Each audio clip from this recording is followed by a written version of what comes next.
بسم اللہ الرحمن الرحیم۔ ناظرین، نواسۂ رسول اپنے جانثاروں کے لاشیں اٹھا کر نڈھال ہو چکے ہیں، لیکن شجاعت حیدری کی جھلک اب بھی چہرے پر چمک رہی ہے۔ شیر خدا کے شیر اپنے تمام اثاثے لوٹانے کے بعد خود گھوڑے پر سوار ہوتے ہیں۔ حضرت بی بی زینب رکاب تھامتی ہیں۔ یزیدی لشکر جب تلوار حیدری کو میدان میں دیکھتے ہیں تو ایک دفعہ ہلچل مچ جاتی ہے۔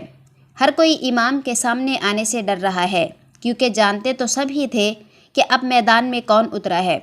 سبھی نے پیغمبر خدا حضرت محمد صلی اللہ علیہ وآلہ وسلم کا فرمان سن رکھا تھا کہ حسین مجھ سے ہے اور میں حسین سے ہوں، لیکن بدبختوں کی آنکھوں پر لالچ اور طمع نے پردہ ڈال رکھا تھا۔ ہر کوئی دربار یزید میں اونچا مقام اور انعام و اکرام حاصل کرنا چاہتا تھا، لیکن تاریخ نے ایسی بزدل فوج نہ دیکھی۔ سبھی ایک دوسرے کا منہ دیکھ رہے تھے کہ شاہ سوار کربلا کا مقابلہ کون کرے گا۔ شجاعت حیدری کے وارث کو دیکھ کر یزیدی فوج نے نہ صرف انفرادی جنگ بند کر دی، بلکہ اجتماعی حملہ کرنے کی بھی کسی میں جرت نہ ہو رہی تھی۔ جی، یہ وہی شاہ سوار ہیں جن کے بچپن میں ہی ان کی شہادت کی خبریں عام تھیں۔ ایک دفعہ حضرت جبریل امین حضور اقدس صلی اللہ علیہ وآلہ وسلم کی بارگاہ اقدس میں حاضر تھے کہ وہاں حضرت امام حسین علیہ السلام بھی تشریف لے آئے اور حضور صلی اللہ علیہ وآلہ وسلم کی مبارک گود میں بیٹھ گئے۔ جبریل امین نے عرض کیا، اے اللہ کے رسول، آپ کی امت آپ کے اس بیٹے کو شہید کر دے گی۔ حضرت جبریل امین نے مقام شہادت بھی بتایا اور مٹی بھی پیش کی۔ ناظرین، اب حال کی ہے کہ نواسۂ رسول حضرت امام حسین علیہ السلام میدان کی طرف بڑھ رہے ہیں اور بزدل فوج دور سے ہی تیر چلا رہی ہے، اور کہیں اگر یہ ہمارے قریب پہنچ گئے تو ہم نہیں بچ پائیں گے۔ امام علی مقام کو تیر لگ چکے ہیں۔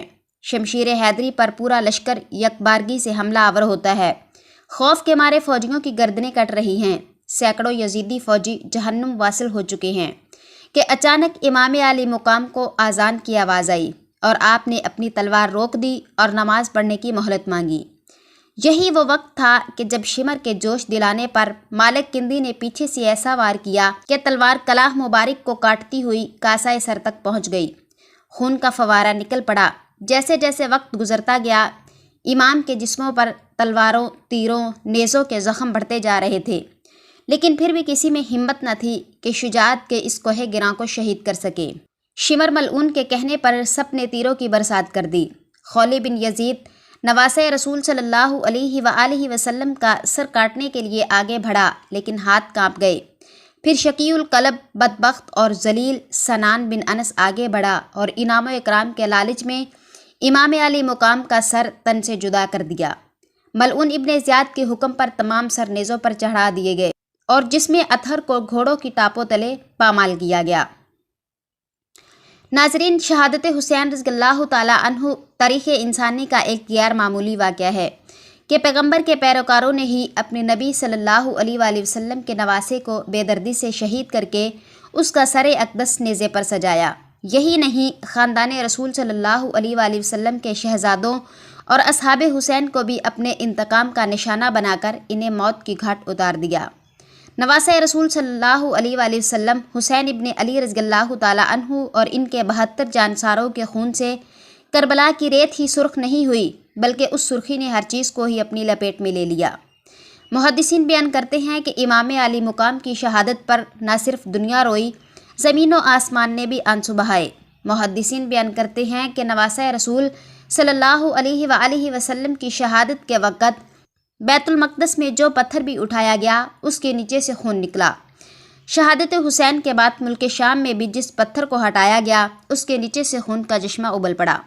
محدثین کا بیان ہے کہ شہادت حسین پر پہلے آسمان سرخ ہو گیا، پھر سیاہ ہو گیا۔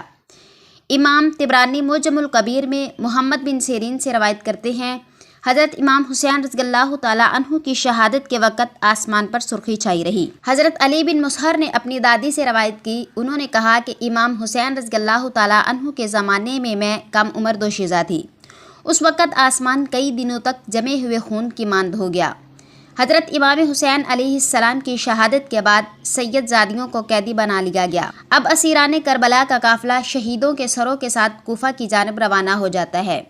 ادھر کربلا کے ریت پر سید زادوں کے جسم بغیر سروں کے بے گور و کفن پڑے تھے۔ تاریخ گواہ ہے کہ شہادت کے 3 دن بعد 13 محرم کو مقام غزریہ سے قبیلہ بنی اسد سے خواتین دریائے فرات پر پانی لینے آئیں تو انہوں نے بغیر سروں کے جسموں کو بکھرے دیکھا تو سب کی چیخیں نکل گئیں۔